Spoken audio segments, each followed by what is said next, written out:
Bismillahirrahmanirrahim. Assalamualaikum warahmatullahi wabarakatuh. Selamat sore adik-adik semua. Jumpa lagi di video kali ini tentang transformasi pada bidang, ya.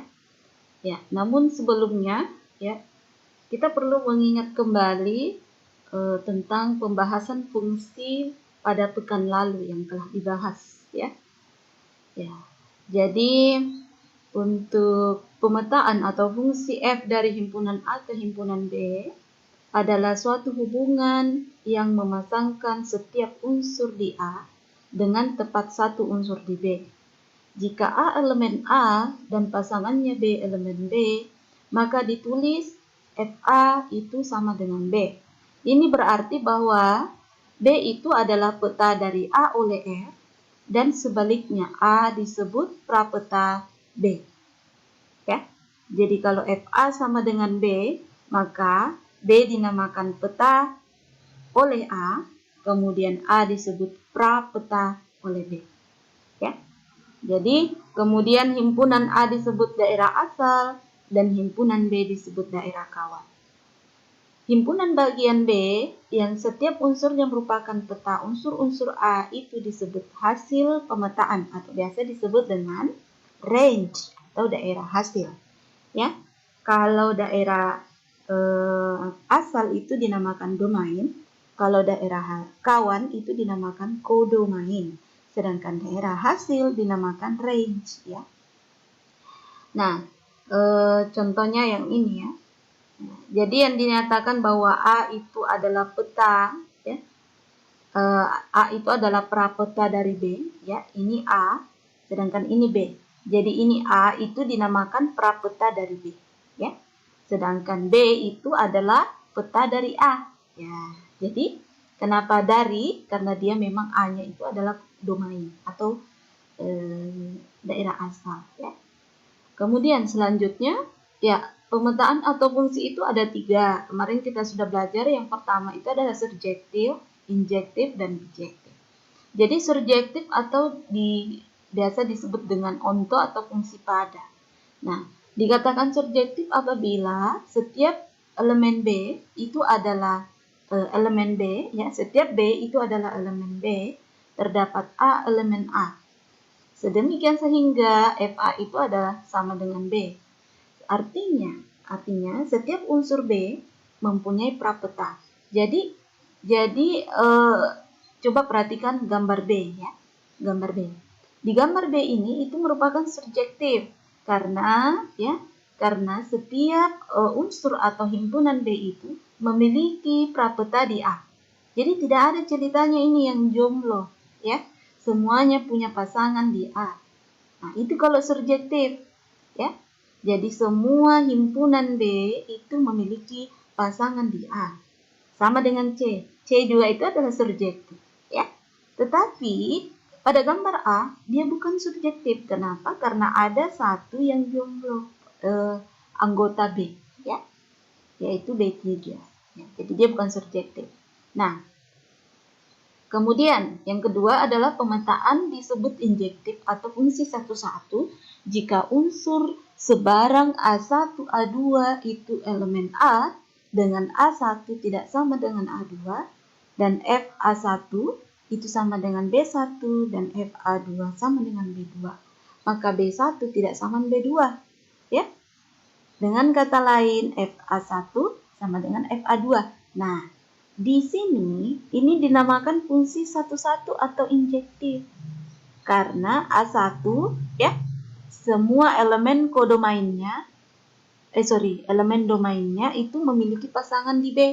Jadi dia bedanya dengan injektif dan surjektif. Kalau injektif, semua daerah domain, dia bermain di domain. Kalau daerah domainnya full atau mempunyai pasangan, maka dia dikatakan injektif. Nah, dan pasangannya itu tidak ada yang kembar, ya. Misalkan A1 B1, kemudian A2 B2. Nah, itu kan tidak sama nilainya kan? Jadi dia injektif. Nah, dia meskipun dia punya semua pasangan di domain, tetapi A1 ke B1, kemudian A2 ke B1, dia juga bukan injektif karena A1 memiliki nilai yang sama dengan A2. Ya, jadi dia bukan injektif. Ya, sekali lagi saya ulang. Ya, jadi kalau injektif itu ya semua elemen himpunan A itu memiliki pasangan di himpunan B. Dan semua anggota yang ada di himpunan A memiliki pasangan yang berbeda di B. Jadi nilainya berbeda, masing-masing berbeda. Jadi untuk injektif ya, dia ada pada gambar A dan gambar C juga, ya. Nah, sekarang bijektif yang ketiga, dikatakan bijektif apabila dia surjektif dan injektif. Tadi kan saya bilang gambar C itu adalah surjektif. Ternyata gambar C juga itu adalah injektif, makanya dia bijektif ya.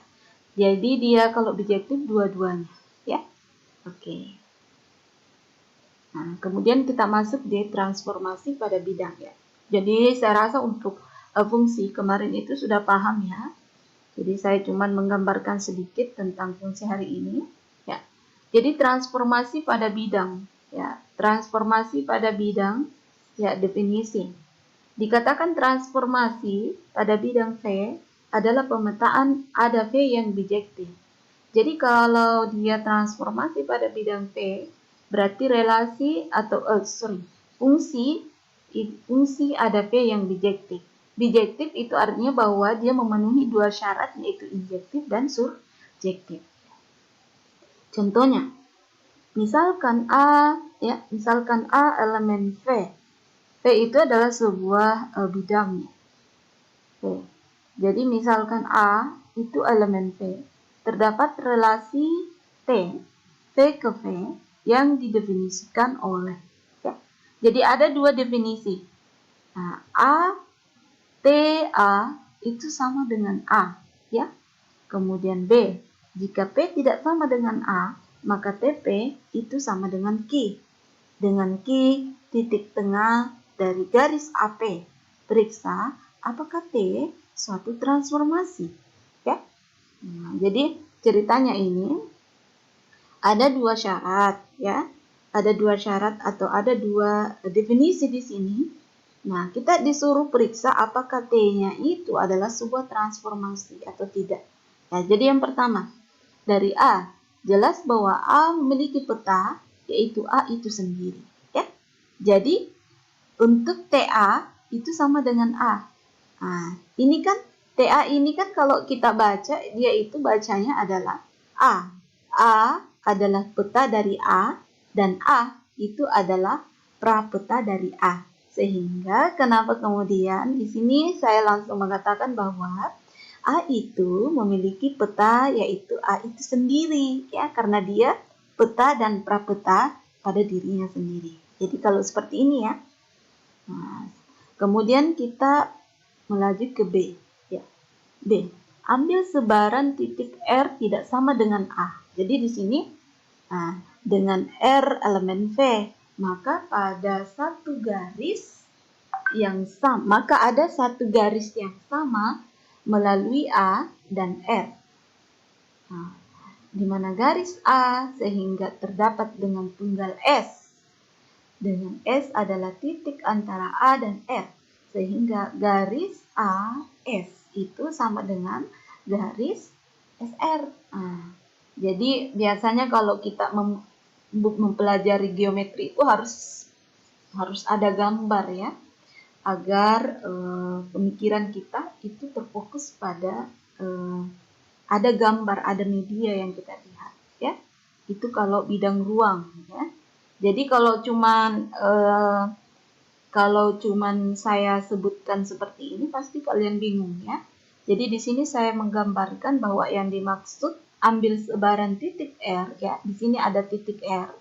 Oke, saya ambil titik R di sini. Itu tidak sama dengan A, oke. Nah, kemudian saya ambil titik A di sini juga ya. Nah, kemudian untuk R itu elemen V.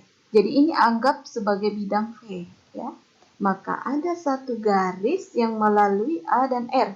Nah, kita hubungkan antara A dan R ini, ada satu garis. yaitu garis AR. Nah, ini namanya garis AR. Sehingga terdapat dengan tunggal S. Nah, ternyata S-nya itu adalah titik antara A dan R. Ya, jadi titik antara A dan R.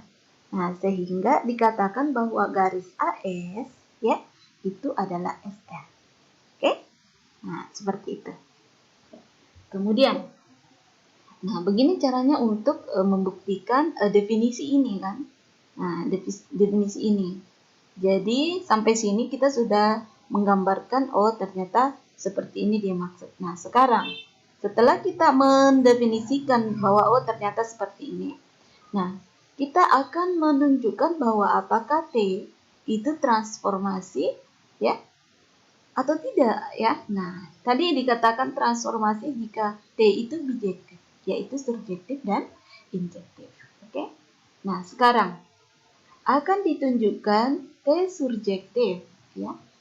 Nah, yang pertama, apakah setiap untuk menunjukkan bahwa dia surjektif ya, itu kita harus membuat sebuah pertanyaan seperti ini atau persyaratan. Apakah setiap titik di V itu memiliki prapeta? Oke. Jadi, apabila S elemen V ya. Jadi, apabila S elemen V, apakah ada R elemen V yang bersifat TR sama dengan S? Nah, S dinamakan peta dari R dan R dinamakan prapeta dari S. Nah, jadi ini kan syarat untuk T itu adalah surjektif atau tidak ya. Ini syaratnya ya. Oke, kita sudah pelajari sebelumnya. Silakan dibuka kembali fungsi atau pemetaan ya yang surjektif. Nah, menurut ketentuan pertama, jika S sama dengan A, maka prapetanya adalah A sendiri, yaitu TA sama dengan A. Ya. Nah, jika S sama dengan A di sini, jadi di sini S sama dengan A, maka prapetanya adalah A sendiri, yaitu TA. Jadi S-nya itu bisa saya katakan di sini TA. Itu prapetanya adalah A sendiri. Oke? Nah, sekarang apabila R tidak sama dengan A, oke? Nah, diandaikan di sini ya. Apabila R tidak sama dengan A, oke? Maka ada S tunggal dengan S elemen garis AE, AR. Sehingga AR itu sama dengan RS. AR ya. AR itu sama dengan RS. Bukan AR di sini ya, tapi S, AS. Oke. Jadi di sini AS. Oke, ini saya tidak bisa edit karena dia PDF. Oke, jadi di sini AS. Ya, sehingga AS itu sama dengan RS. Jadi, S adalah titik tengah AR, garis AR, yang merupakan satu-satunya titik tengah. Jadi, ya, S itu sama dengan TR. S itu sama dengan TR. Ini berarti bahwa S adalah peta dari R dan R adalah prapeta dari titik S. Dengan demikian dapat dikatakan bahwa setiap titik pada V memiliki prapeta. Jadi T adalah surjektif. Oke? Jadi setiap titik pada bidang V. Jadi ini ceritanya bidang V ya. Oke, jadi ini bagian dari bidang P. Jadi tiap titik di antara AR ini itu memiliki prapeta. Oke? Nah, sehingga dikatakan bahwa T itu adalah surjektif. Iya. Nah, selanjutnya akan ditunjukkan bahwa T itu adalah injektif, ya. Jadi tadi syaratnya kalau T itu injektif adalah misalkan kita ambil dua titik P dan Q dengan P tidak sama dengan A dan Q tidak sama dengan A dan P tidak sama dengan Q dan PQA tidak segaris atau kolinear atau tidak linear ya, akan dilihat apakah TP itu sama dengan TQ, tidak sama dengan TQ. Akan dilihat apakah TP itu tidak sama dengan TQ ya. Jadi ini syaratnya kalau dia injektif ya. Nah, untuk membuktikan ini kita ambil inverse-nya, lawannya ya. untuk membuktikan ini kita ambil andaikan TP itu sama dengan TQ, ya. Jadi kita ambil pembuktian seperti ini, ya. Andaikan TP itu sama dengan TQ. Nah, kalau ini terbukti dia dia ternyata tidak sesuai dengan pernyataan yang di atas, bahwa dia tidak segaris atau kolinear, maka jelas bahwa TP itu tidak sama dengan TQ, kan? Seperti itu. Nah, kita ambil pengandaian bahwa TP itu sama dengan TQ, ya. Oke. Berdasarkan poin B, ya, poin B dan tadi, maka TP itu elemen garis AP, kan? TP itu adalah elemen garis AP, oke? Ini. Dan TQ ya, itu elemen garis AQ, kan? Oke. Sampai sini paham ya? Oke. Nah, sekarang AP dan AQ memiliki dua titik sekutu, yaitu A. Nah, jadi ceritanya nih AP dan AQ itu memiliki titik sekutu, yaitu A. Dan TP itu sama dengan TQ, kan? TP itu sama dengan TQ. Artinya bahwa AP garis AP itu dan garis AQ itu adalah berimpit. Artinya berimpit di sini ceritanya. Dia sama panjangnya, ya. Nah, itu maksudnya bahwa dia TP sama dengan TQ. Kalau misalkan diandaikan bahwa TP itu adalah sama dengan TQ, artinya dia sama ukurannya. Jadi dia berimpit sehingga, ya, mengakibatkan QI itu elemen AP, sehingga mengakibatkan QI itu bagian dari AP, kan? Nah, gitu. Nah, ini berlawanan dengan pemisalan bahwa AP QI itu tidak segaris. Ya, tadi kan pernyataannya bahwa untuk injektif itu adalah tidak segaris. Ya, sedangkan yang kita buktikan adalah segaris untuk TP sama dengan TQ-nya. Jadi, pengandaian bahwa TP itu sama dengan TQ itu tidak benar. Ya, karena kan dia segaris. Harusnya dia segaris kan, kalau dia benar kan. Sebenarnya ini benar. Cuman yang menjadi syarat bahwa dia itu tidak segaris, ya.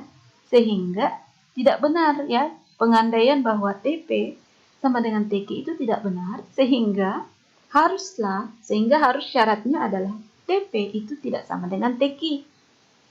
Nah, ini syaratnya ternyata benar, ya. Syarat yang ini yang mesti yang digunakan sehingga dia menjadi benar. Nah, karena syarat ini yang benar, maka T itu injektif. Ya. Karena TP itu tidak sama dengan TQ. Kan? Tadi kan injektif seperti itu kan? Tidak ada nilai kodomain yang sama dengan nilai domain, kan?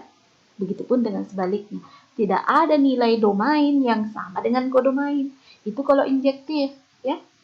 Jadi, adik-adik perlu pahami secara mendalam tentang surjektif, injektif, ya, untuk masuk ke materi ini. Kalau belum paham, jangan dulu, ya.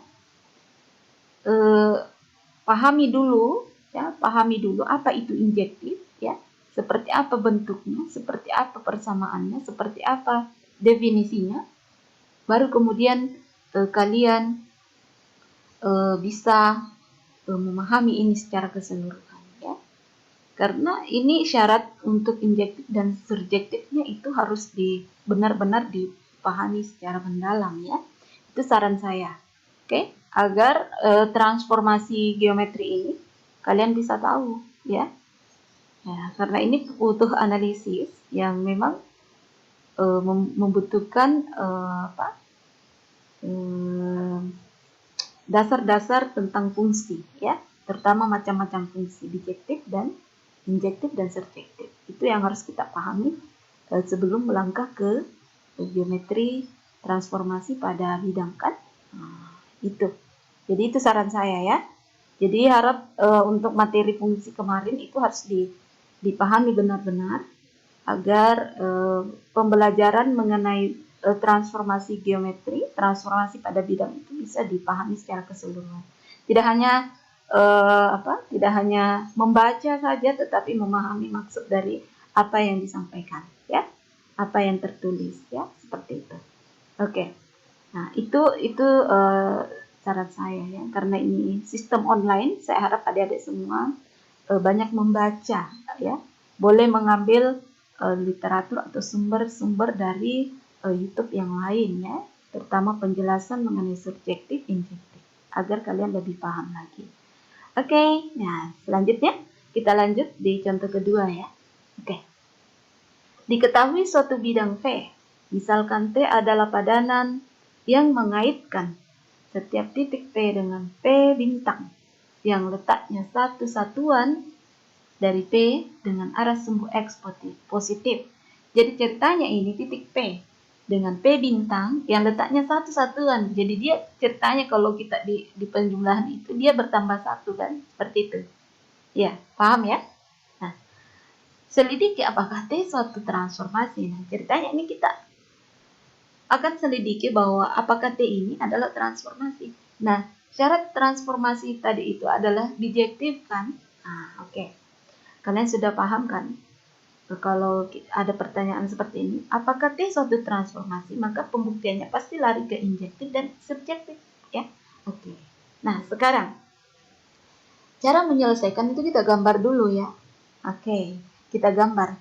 Nah, ini adalah bidang X dan Y, kan? Nah, untuk menggambarkan dia mengaitkan setiap titik P. Misalkan di sini titik P. Oke, titik P. Kemudian bertambah satu satuan. Ceritanya ini dia bertambah satu ke kanan, ya, ke arah positif atau ke arah X. Yaitu dia menjadi P bintang di sini. Nah, titik P ini kan kalau kita andaikan dia ada sumbu X, Y di sini, itu kan PXY, ya. PXY, kan? Jadi misalkan P itu adalah XY. Nah, seandainya saya berikan garis titik-titik atau garis putus-putus di sini, maka dia XY. Nah, kemudian untuk TP itu sama dengan P aksen, ya. TP itu P aksen. Nah, P aksen itu kan bertambah X-nya 1, kan? Dari mana X-nya 1? Tadi kan dia bertambah dari P ke P aksen, kan? Jadi X-nya bertambah 1, kan? Nah, Y-nya tetap karena memang dia tidak bertambah Y-nya. Jadi X tambah 1, Y. Nah, jelas daerah asal T adalah seluruh bidang T. Oke? Nah, seperti itu. Akan ditunjukkan, ya, kita akan menunjukkan bahwa dia subjektif, kan? Oke. Misalkan misalkan titik A adalah X, Y sebarang, maka akan ditunjukkan apakah A memiliki prapeta oleh T. Nah, apakah A di sini, misalkan A di sini memiliki prapeta oleh T. Jadi TA atau di sini B, oke? Andaikan B. Nah, di sini kita andaikan B. B itu adalah X aksen, Y aksen, oke? Adalah prapeta dari titik A. Jadi ceritanya di sini ada B. Nah, dia titiknya kalau B itu adalah X aksen, Y aksen. Nah, itu adalah prapeta dari titik A, XY oleh T. Maka haruslah berlaku bahwa TB itu sama dengan X aksen atau X bintang itu ditambah 1, Y bintang. Ya, oke. Bisa dipahami, ya, sampai sini. Jadi X bintang ditambah 1. Jadi ini prapetanya sama dengan yang ini tadi, kan? Ini kan cuman saya bawa ke dalam bentuk B. TB itu sama dengan X bintang ditambah 1, Y bintang. Ini prapeta. Nah, jadi untuk X, nilai X itu adalah X bintang ditambah 1. Tuh, nilai X-nya di sini, X bintang ditambah 1, kan? Nah, sedangkan nilai Y-nya, ya, itu adalah Y aksen, Y bintang. Oke? Nah, dari sini X bintang, nah, kita memperoleh nilai X bintang adalah X dikurang 1. Oke? X bintang adalah X dikurang 1. Jadi dia pindah ruas, ya, dengan proses aljabar, ya. X bintang itu sama dengan X kurang 1, kan? Oke. Ya, sekarang Y sama dengan Y bintang. Kalau dikomutatifkan, maka Y aksen sama dengan Y. Atau Y bintang sama dengan Y. Oke? Nah, jadi TB itu sama dengan T X bintang ditambah 1, Y bintang. Ya. Dari mana X bintang ditambah 1 Y bintang? Kan dari sini. Ya, dari sini tadi. Nah, sama dengan T X kurang 1, ya. Dari mana X kurang 1? X bintang kan X kurang 1 di sini kan. Nah, ditambah 1. Nah, persamaannya ditambah 1. Y. Y itu adalah Y bintang. Nah, ternyata untuk XY, ya, untuk X, ya, ternyata dia menghasilkan XY. Nah, ini kan min 1 tambah 1 kan X. Hasilnya kan. Min 1 tambah 1, 0 kan. Berarti X kurang 0. X kurang 0 ya X. Nah, jadinya X, Y ya sih. Karena X bintang dan Y bintang selalu ada untuk setiap nilai X dan Y. Maka B pasti selalu ada. Sehingga TB itu sama dengan A. Oke? Ya, jadi berulang-ulang dibaca ya biar paham. Nah, karena A, X, Y adalah sebarang titik dalam V, maka setiap titik di V memiliki prapeta. Ya. Kesimpulannya adalah T surjektif. Ya, begitu ya. Nah, sekarang akan ditunjukkan T injektif. Ya, misalkan P X1 Y1 dan Q X2 Y2 dengan P tidak sama dengan Q. Nah, injektif kan? Nah, selalu syaratnya ini. Oke, P tidak sama Q nilainya. Akan diperiksa apakah TP tidak sama dengan TQ. Kalau P tidak sama dengan Q, maka prapetanya juga tidak sama. Ya, begitu kalau injektif. Nah, kalau injektif, pembuktian untuk injektif kita andaikan lagi. Kalau di sini tidak sama dengan, maka kita akan andaikan untuk TP itu sama dengan. Ya, oke. Nah, sekarang jelas bahwa TP untuk TP X1 ditambah 1. Kan dia tadi bertambah satu-satuan kan untuk prapetanya Y1 dan TQ itu X2 ditambah 1 kan. Nah, sekarang maka X1 ditambah 1 TP kan, Y1 itu sama dengan X2 tambah 1 Y2. Nah, X1 tambah 1 itu kan tadi kan pernyataannya ini kan, TP sama dengan TQ.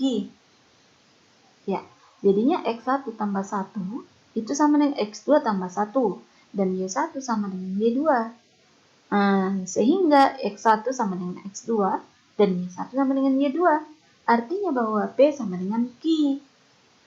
Hal ini, ini lagi kan persyaratannya. Hal ini bertentangan dengan pemisalan bahwa P itu tidak sama dengan Q. Jadi haruslah TP tidak sama dengan TQ. Ya. Nah, jadi harus ini kan pemisalannya itu. Harus TP tidak sama TQ. Nah, di sini yang kita buktikan ternyata benar bahwa TP tidak sama TQ. Tapi yang dihasilkan yang menjadi syarat bahwa P tidak sama Q. Ya. Nah, sehingga yang benar itu adalah TP tidak sama TQ. Sehingga kesimpulannya T itu adalah injektif. Karena T surjektif dan injektif, maka T bijektif. Ya, jadi T itu transformasi ya. Oke. Nah, jadi untuk notasi geometri ya.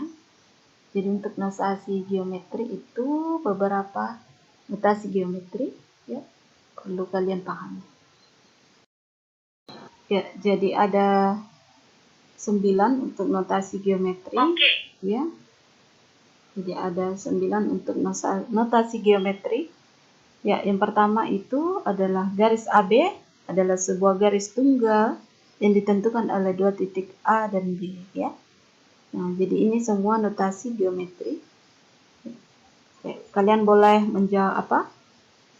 membaca dengan teliti yang ini. Kalau misalkan dapatkan sudut ABC itu adalah sudut ABC dan merupakan gabungan dari sinar AB, garis BA dan sinar garis BC. Ya. Jadi kalau misalkan ada tanda seperti ini itu dibaca kongruen ya. Kemudian kalau misalkan ada tanda seperti ini, maka dia dibaca titik B di antara titik A dan titik C. Ya, jadi ini perlu kalian ketahui sebelum kita membahas lebih jauh tentang transformasi geometri. Ya, jadi itu saran saya. Jadi harap untuk materi hari ini itu benar-benar dipahami, diulang-ulang, diputar videonya agar lebih paham lagi, ya. Karena untuk materi selanjutnya itu akan lebih rumit istilahnya, ya. Tidak rumit juga sih, tapi kalau misalkan kalian mengerti di awal-awal, itu akan lebih mudah untuk mempelajari transformasi geometri selanjutnya. Oke. Terima kasih untuk video kali ini. Saya rasa cukup ya tentang transformasi pada bidang, ya. Jadi di video ini saya berharap adik-adik semua bisa memahami definisi dari transformasi itu apa, ya. Oke. Oke, terima kasih telah menonton video ini. Sampai jumpa di video selanjutnya. Assalamualaikum warahmatullahi wabarakatuh.